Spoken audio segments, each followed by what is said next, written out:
Good morning, everybody. Welcome to the Florence Unitarian Universalist Fellowship. It's good to be here and see all of you. Really appreciate it.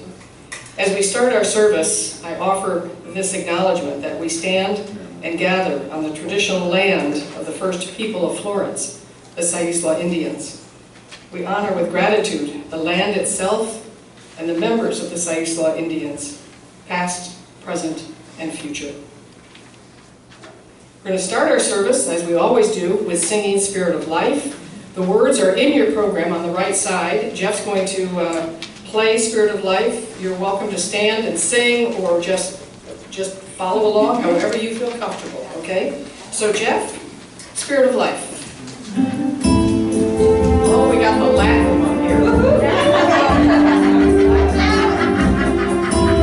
There we go. Get those in.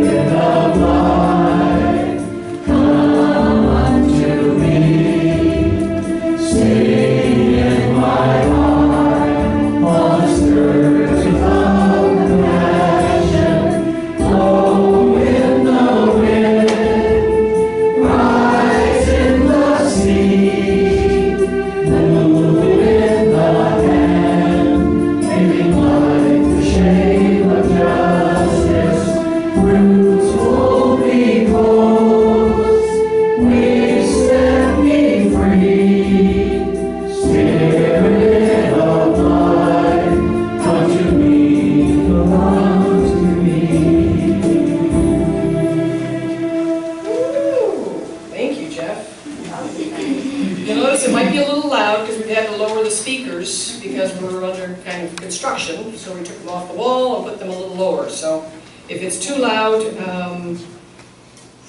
my dad would say, so sad, too bad. Don't know what else we can do.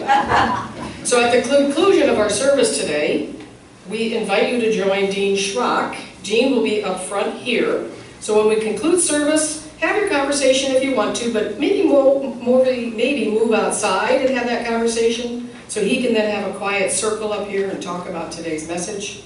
As well, Catherine will be in the library if anybody would like affirmative prayer. And if you brought your lunch, you're welcome to go eat lunch out back as well. So that's kind of that stuff. Upcoming events and contact information are listed in your program. Please note that Dean will be leading his first Tuesday Connecting with Soul meditation class coming up on August 3rd at 5:15. You're all welcome to join that. If you go to our website on the calendar and click on that date and his name, the Zoom invite will be right there. We're trying to steer everybody to the website, okay, on the calendar. You'll find everything you need to know about what we're doing.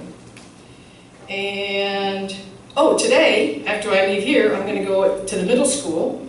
I'm working the EcoGen Recycling Take-Back event. So if you have any recyclables that you want to recycle, bring them to the middle school. They need to be sorted, cleaned, and dried. And I'll be there to meet and greet. And what, Jean? You know this. I thought that was tomorrow. No, it's today. Jean, it's today. It's a Sunday. Gotcha. Okay. Thank you. Oh, I'm tired. So anyway, they're there today until 2 o'clock. Okay, so bring your recyclables. And also, pleased to announce the city is hosting its annual night out at Miller Park, August 3rd. So if you're in town and you want some free hot dogs and maybe some cotton candy and play some games, the kids love it. The police are there, they're talking to the kids, they've got all the equipment and all the stuff, so it's an opportunity for the police department to connect better with the community, especially the kids. So because they're good guys, right, and gals. So come join us on August 3rd. Are there any other announcements before we do the chalice lighting? Yes, Catherine.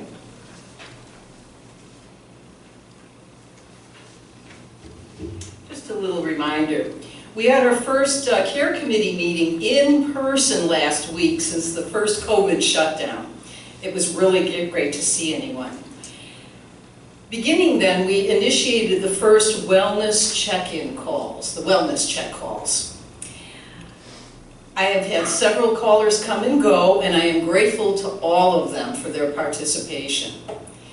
We will continue calling a while longer till we determine that everyone is okay during this COVID transition. My number is on the FOOF website. If you can't leave your house or need a ride somewhere to the doctor, to church, etc., I will, arrange things. Our callers right now are Karen Cooper, Natasha, Ashley, and me. And one last thing, you are not obligated to respond. We are just throwing you a lifeline. We're just there. Thank you. It's nice to hear from a friendly voice, right? And so thank you for that, Catherine. Really appreciate it. And so yeah, if you get the number also is on the back of the program. If you wish to call Catherine, a confidential number. And Karen has an announcement. This has to do with volunteering. The wonderful opportunity. Surprise, surprise. Okay, so a couple of weeks ago, we have to get all of these, our programs going again and how we do things. So a couple of weeks ago, I passed around a sign-up sheet for greeters, which we used to do, and we used to bring food, but we don't do that right now. I hope at some point we will go back to that. So what the next clipboard that I have passed around for your volunteerism skills and energy is we need a coordinator for the picnics after service. It's very long for somebody to sign up at the, to come in and do from 9:15 basically to 12:15, 9:30 to 12:15. So I thought we'd try just having somebody be in charge of just the after party. The host. The host of the after party. So that's what this is. I'm going to pass it around. I've only got 3 dates pending if there's any interest. Okay. So when we do this, we convene here, we go out to our picnic area. We need somebody that'll unlock the gate, Yeah. be a host, and then lock the gate up and lock the church up when you leave. Yep. So it's a 1 hour commitment, 1 hour and 15-minute commitment. And, volunteers are greatly appreciated. Yeah, volunteers are appreciated. So I'm going to invite Raina to come forward because she loves doing this. We're going to light the chalice with her famous clicker. My one-handed. Your one-handed clicker. So these words come from Sarah Lammert, and it's titled, "The element of fire represents passion, veracity, authenticity, and vitality." The element of fire, as I just said, represents passion, veracity, authenticity, and vitality. If the chalice is the supporting structure of Unitarian Universalism, then we are the flame. We are the flame, fanned strong by our passion for freedom, our yearning for truth-telling, our daring to be authentic with one another, and the vitality we sustain in our meeting together. In all of this, there is love. Blessed be. We're going to invite Catherine to come forward. She's going to provide our opening words, lead us through our joys and concerns, and then introduce Jeff and his wonderful music.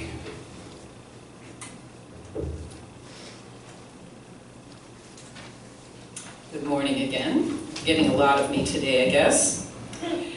These opening words are by Lynn Cox. They're called An Invitation to Join the Journey. I particularly loved this reading. It was written with a Wizard of Oz theme for, I don't know, a church service or something like that. I don't know. Come, you accidental pilgrims, you who find yourself on a journey of surprise and wonder. Come, you who emerge into this place as an act of liberation. Come, you who seek a mind of mindfulness and a place to test your thoughts.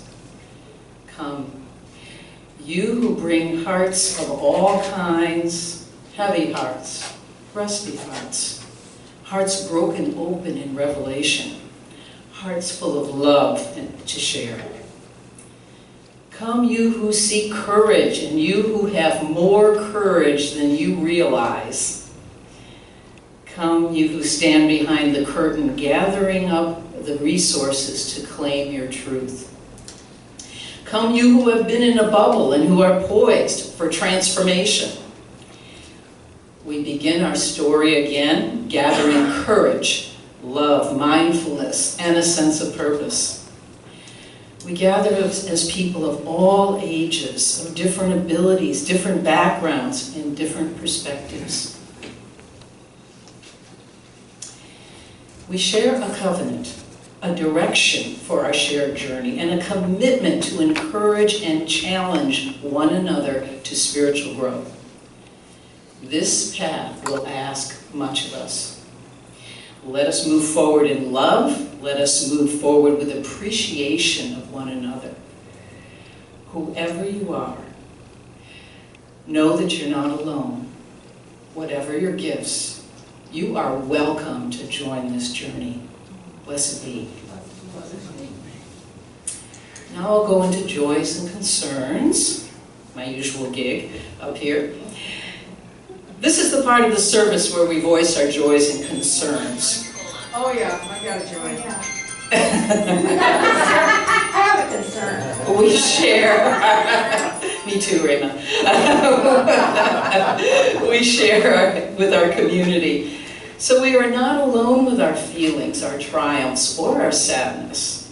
And we respond as a community to strengthen our bonds of compassion and interconnectedness. If anyone has anything, okay. Sally? Okay, I'll come back there. So two things. I have a concern. I dropped my phone in the toilet last night for just 2 seconds, and I think it died. So now I gotta spend money to buy a new phone. I know, it's bad. My joy is, the other night, there were a group of us, Judy was there, and we had our last Thursday of the month Soul Matters class, and it was fabulous. The theme was courage. And Ruth Miller led us in that discussion, and it was really, really, really, really good. So I highly recommend that you contact Ruth Miller if you want to be a part of the Soul Matters class. She needs to send you the curriculum for the month, so coming up in September, it would be August, it would be the last Thursday in August. She'd need to know a couple of weeks ahead of time so she can send you the information. And what's our theme for August? Do you remember, Judy? Intention. Intention. Beautiful, beautiful intention. If you don't know how to do this, you just kind of like are going, woo, Sally, too much information. Send us an email and we'll get you the information, okay? But Soul Matters, really good. We're doing it by Zoom, or if anybody wants to come here, Ruth is here as well. Really good discussion and a wonderful small group atmosphere. So fabulous. Thank you.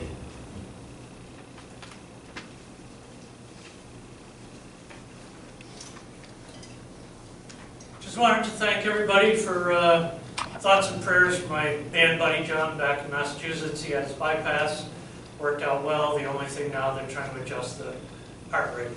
So a few more, that would be good. Thank you.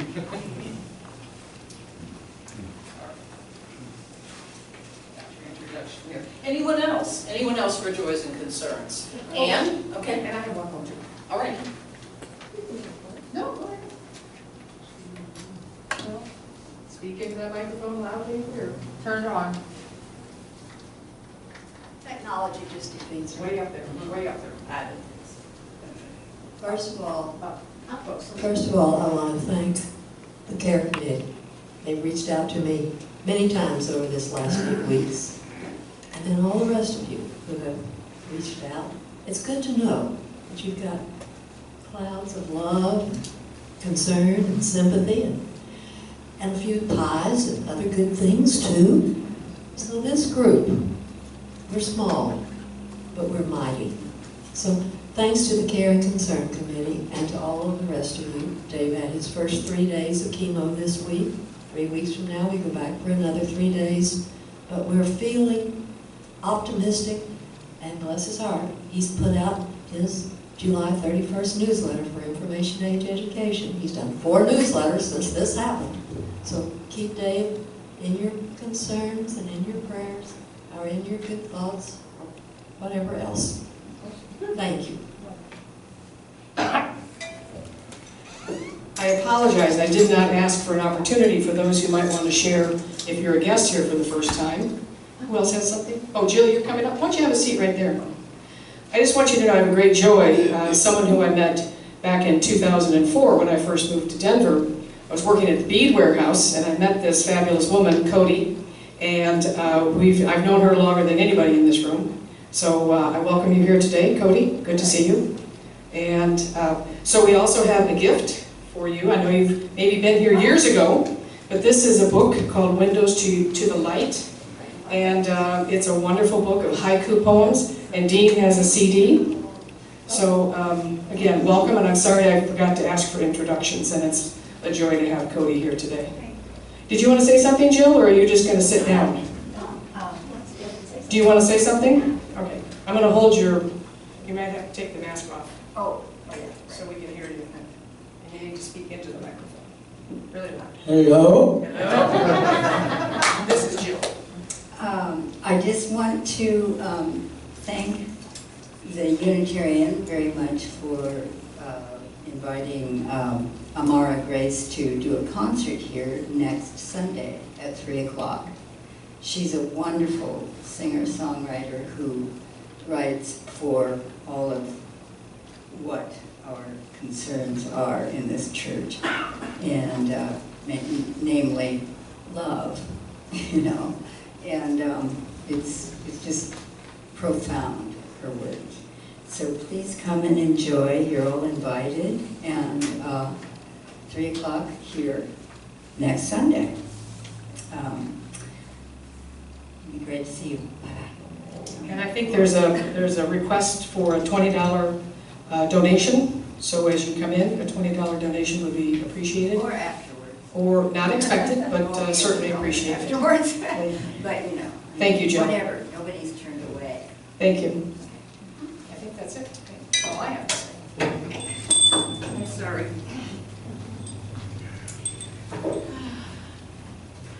I dropped that last shell in for anyone who has needs, concerns, or even triumphs that they just don't feel like sharing right now. You are included in our circle of love, prayer, good intentions, everything. I will end with, oh yes, a quote by Jane Stanfield. I love this. I don't need to completely understand the big picture, God, universe, or whatever you want to call it, to know my role in it. I don't have to know the certainty of the destination to know I'm headed in the right direction. Though I may not know where I'm going, I am not lost, I am just exploring. Even though we may continue to be restricted by COVID, there is a whole inner life to explore. Love each other and love that interior landscape. Blessed be. Now I'm going to introduce, and I can't find the name of your song on here. Sorry, Sally. Jeff Lovejoy, you are going to play? Spiralistic. Spiralistic. Spiralistic. Thank you.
welcome Dr. Dean Shrock.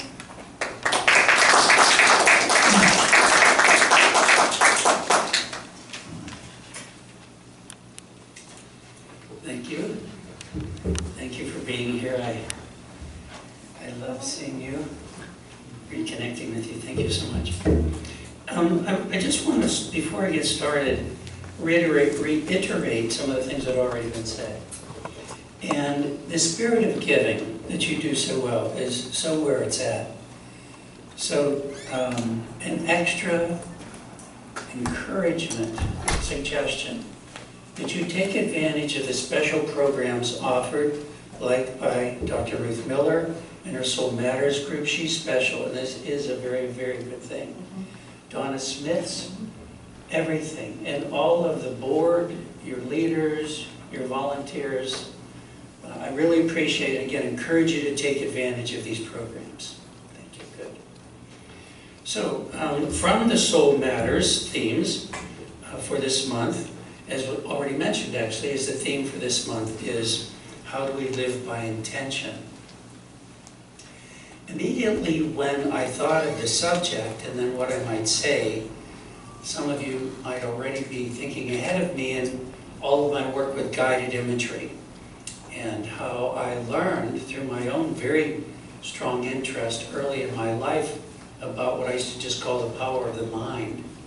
How is it that we could, like as I developed more in my work and was director of mind-body medicine for the cancer centers, is so what does it mean to even talk about mind-body and how does a mind affect the body?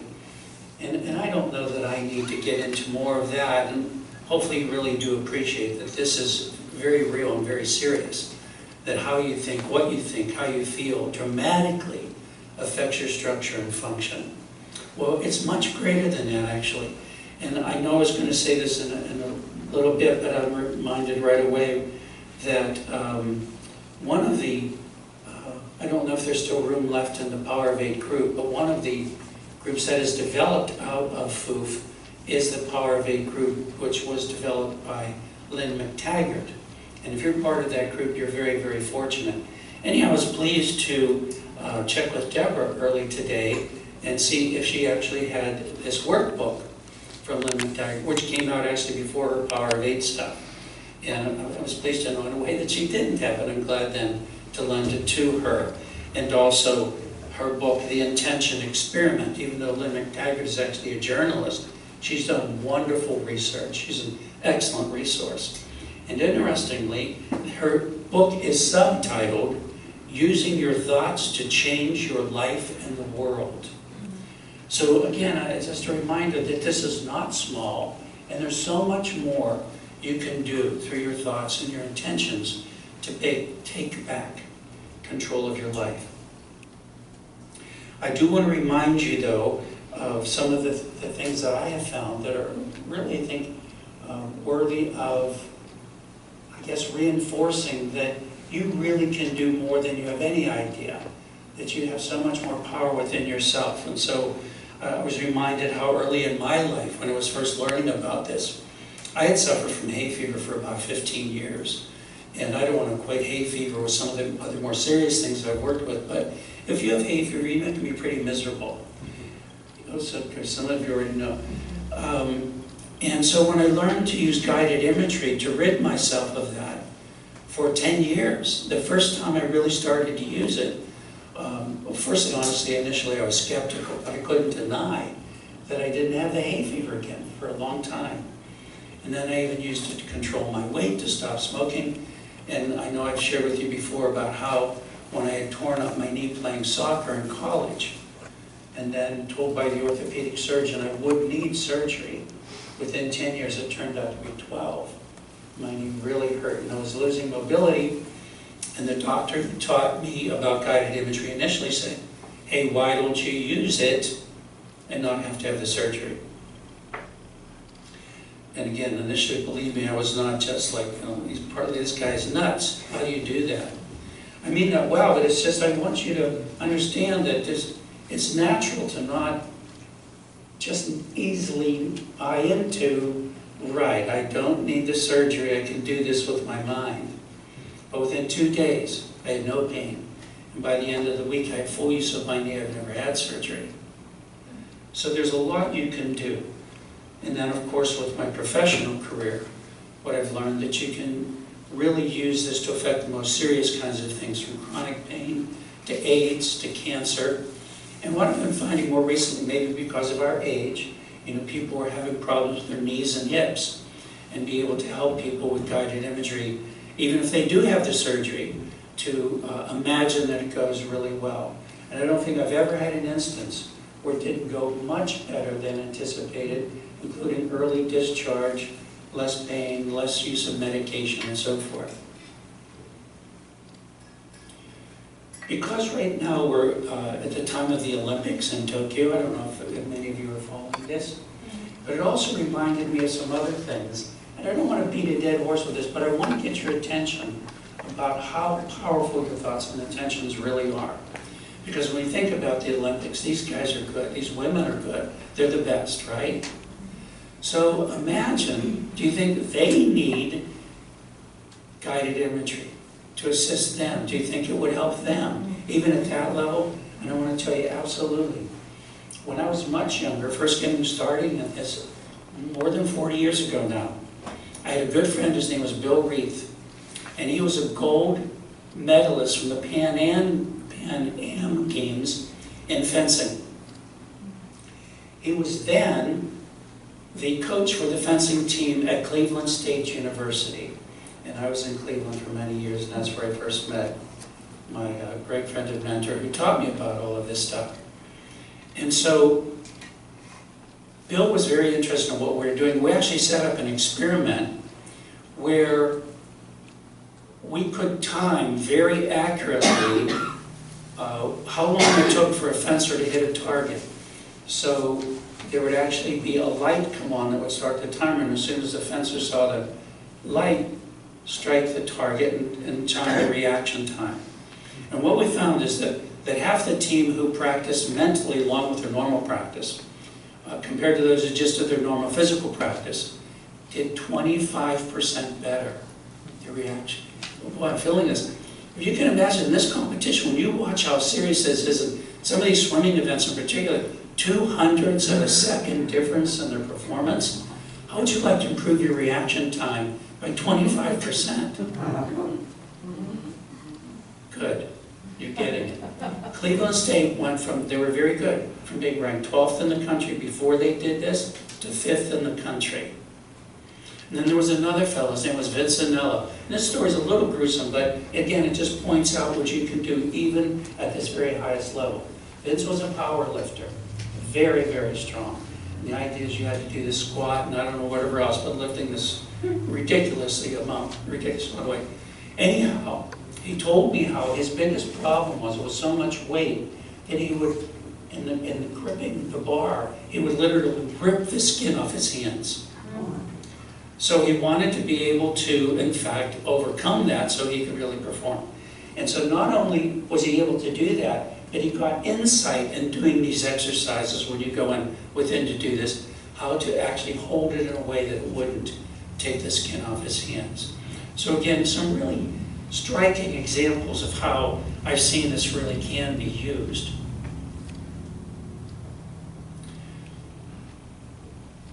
Okay, I think I'll take it easy with more examples for you.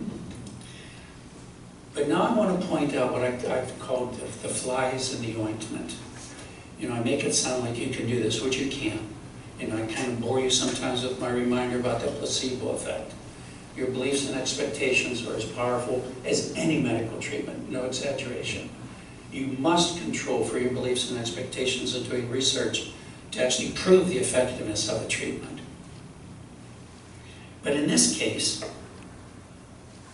no matter how powerful our thoughts are and how strong our intentions and how diligently we apply them, here's also a very serious matter that I have a remedy for, potentially. But surely you have heard how psychologists have said the very earliest years of your life set you up actually for essentially who and what you will be largely as an adult.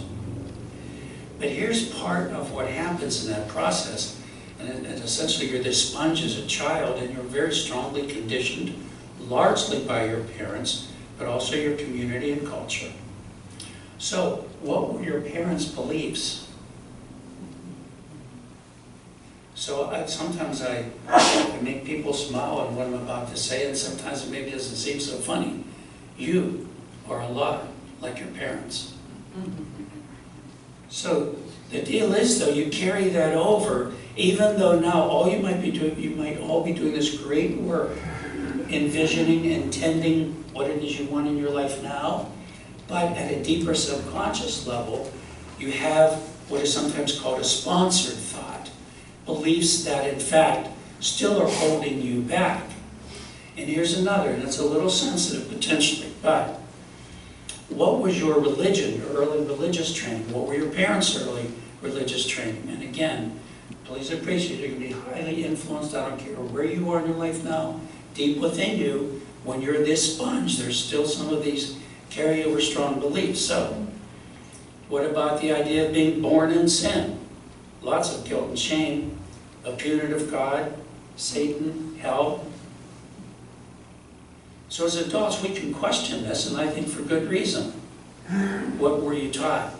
And so in preparing, I found, and I remembered in my book, Doctor's Orders Go Fishing, that I found something that I thought would be very relevant to actually cite for today. I just lost my marker. I found it again. Okay. The point of this is that every generation and culture has its own way of determining truth, and this has been passed on to you. On one hand, you've been told that you are loved perfectly, that God loves you unconditionally, whether you're red or yellow, black and white. We are precious in His sight, remember? You've been taught that we are all God's children. As much as you love your children, God loves you more. In the book Psalms 82:6, God said, "You are God's, and all of you sons of the Most High." Jesus said the same thing in John 10:34, and in John 14:12, Jesus also said, "Truly, truly, I say to you, he who believes in me, the works that I do, he will also, and greater works than these will he do." Remember being taught that in religious training? Right.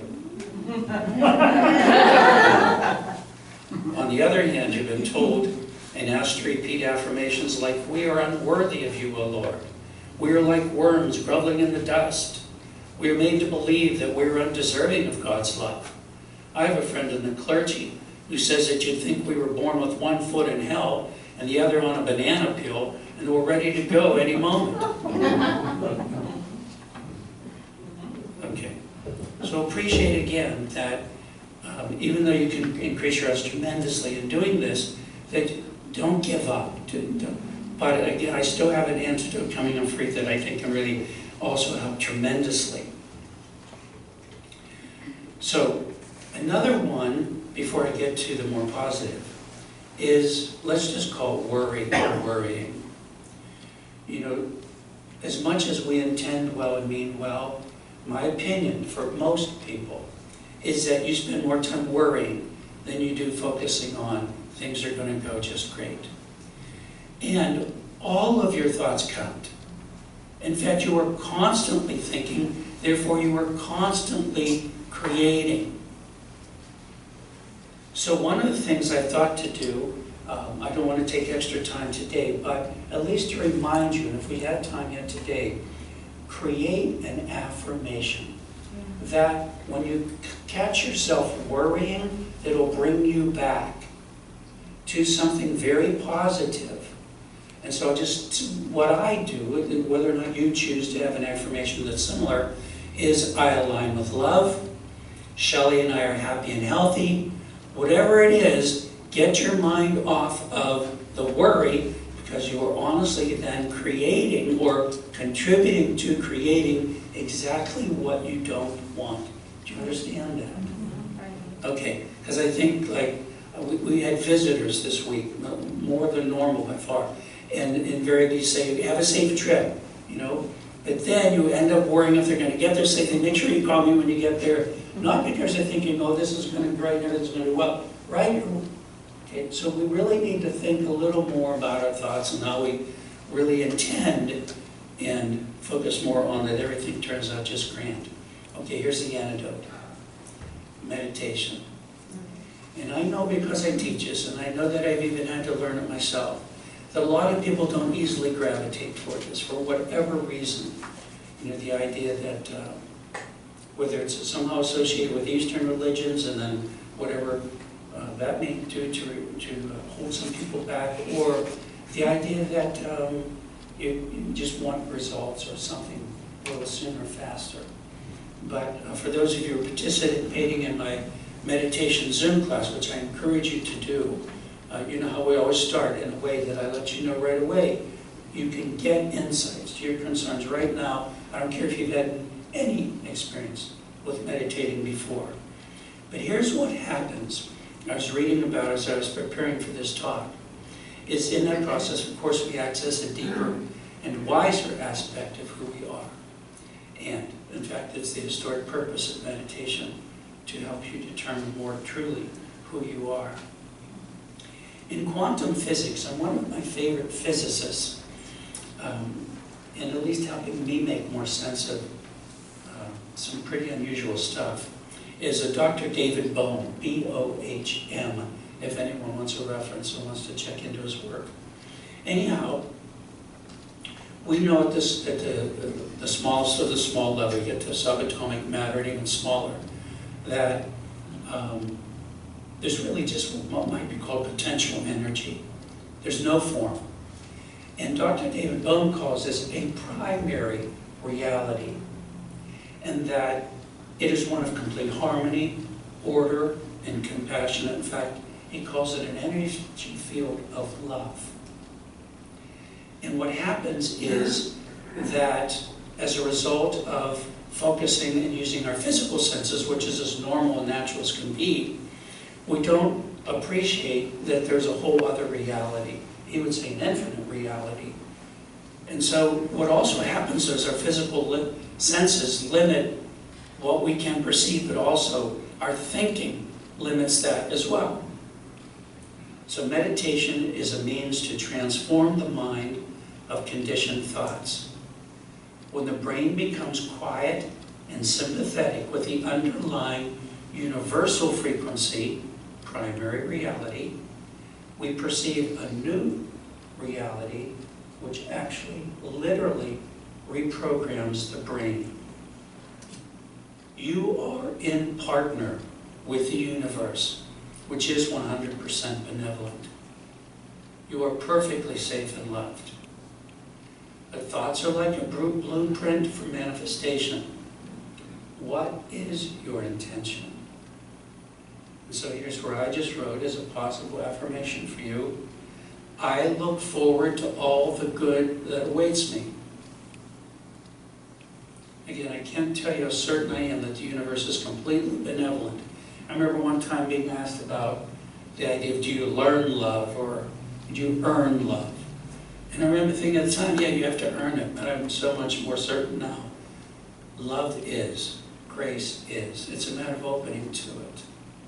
So as you learn to become more positive in your thinking, more confident in who you are and the power of your ability to create your life, you can take so much more control of your life. Okay. So a reminder again about my meditation class this Tuesday, 5:15 on Zoom. The following week, I'm here for counseling from noon to 4, but I do need you to call for an appointment. I'm not just going to come in and sit, but I would gladly come in if you would like to talk with me. And then, of course, the Mind, Body, Spirit Health class that follows from 5 to 6:30. Two more things. Is before I accepted the position gladly to be part of FOOF here, I had planned 2 vacations. And on August 24th, which is actually Shelley's and my 25th wedding anniversary, we won't be here. Which is when I would normally be here counseling and for my health class. And then the following month, there was a family vacation planned for 10 days. And so where I normally be here the second and fourth Tuesdays for my classes, I won't be here those fourth Tuesdays. Just the second Tuesdays for the counseling and the classes.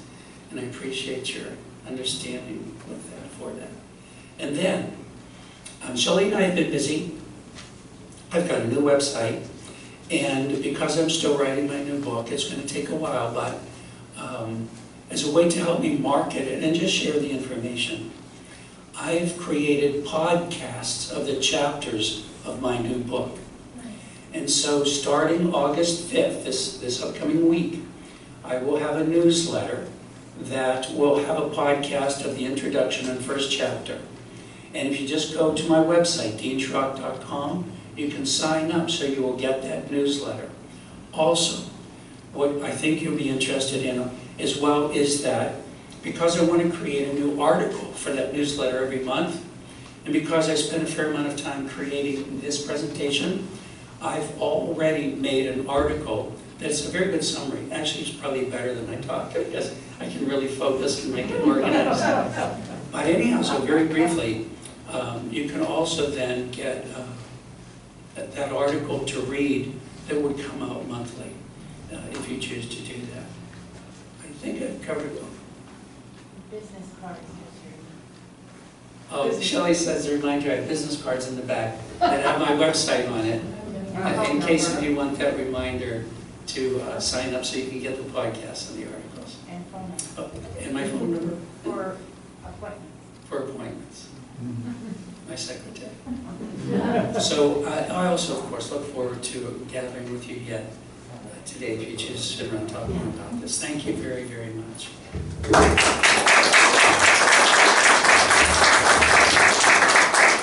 Today is a somewhat significant day, and I might be wrong, maybe somebody knows more about this than I do, but today is the last day for renter eviction restrictions. And the reason I bring this up is it could impact the children. And the children can't go and get a job. They're like 7, 8, 9 years old, and they're dependent. And there's this thing called rite of passage. And when you're a child, you are entitled to be a child and to play and to grow and to work on making friends with people and learning about basic things in life. So backpacks for kids is more important now than ever before, so that when those kids leave the school for the weekend, they have food to eat. And I'm hoping that none of them are going to go homeless, or that the 110 of them in our community will not increase in number. But now when the basket goes around, listen to your heart, and listen to your mind, and listen to your soul. And in a cliche that I learned from Anne, it's for the kids. Thank you. It is for the kids. And again, I remind you that the turquoise basket, is for food, and this is for the kids. So I need Catherine, would you help on this side? And yes, Dean, will you help on that side? And I'll go down the middle. We're going to pass this basket around. And as we move forward with our offering, I ask that you repeat after me. Divine love through me. Divine love through me. Blesses and multiplies all that I am. Blesses and multiplies all that I am. All that I give. All that I give. And all that I receive. And all that I receive. I am prosperous now. I am prosperous now. Blessed be. Blessed be. So as we pass the basket, enjoy the music from Jeff titled Joyous Bells.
Thank you. We receive these gifts in grateful appreciation.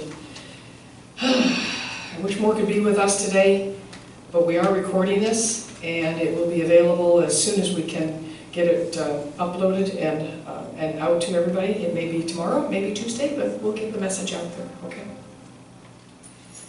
So next week is called Remembrance Sunday. We've asked Ruth Miller if she would do a special program for us where we can come together and remember those that we have lost in the last 18 months. Many of us haven't had a chance to have a memorial service or been able to have an opportunity to express that particular loss. And as she says, she'll guide us in a ceremony designed to help us to say goodbye to those who left this plane of existence during the past 18 months and whose passing could not be recognized publicly at the time. It is not a substitute for a memorial service, but a time for us to acknowledge the need for closure and an opportunity to let go of one form of relationship and acknowledge the new form. There will be a table for photographs and other memorabilia that you might want to bring and share. So next Sunday should be a very special Sunday service with Ruth Miller. I hope you can come. At this time I invite Raymond to come back up, if you would, and we're going to extinguish the flame. These words are titled Carry the Flame by Brian Keeley. The chalice is now extinguished, but its light lives on in the minds and hearts and souls of each one of you. Carry that flame with you as you leave this place and share it with those you know, with those you love, and especially with those you have yet to meet. That flame just won't go out because it really wants you to take it with you. All right, we're going to count to 3. 1, 2, 3. Yes. So we're going to rise now and form a circle here in front of the podium and around the chairs. We're going to sing our peace song. Jeff's going to lead that. Again, if you'd like to hold hands with the person next to you, please ask, and don't be offended if they say no. And at the very end, we'll raise our arms and our hands to the sky in celebration of peace. If you could hold right in front of you. Are you ready? All right. I love you. Ma'am? Ma'am? Yes.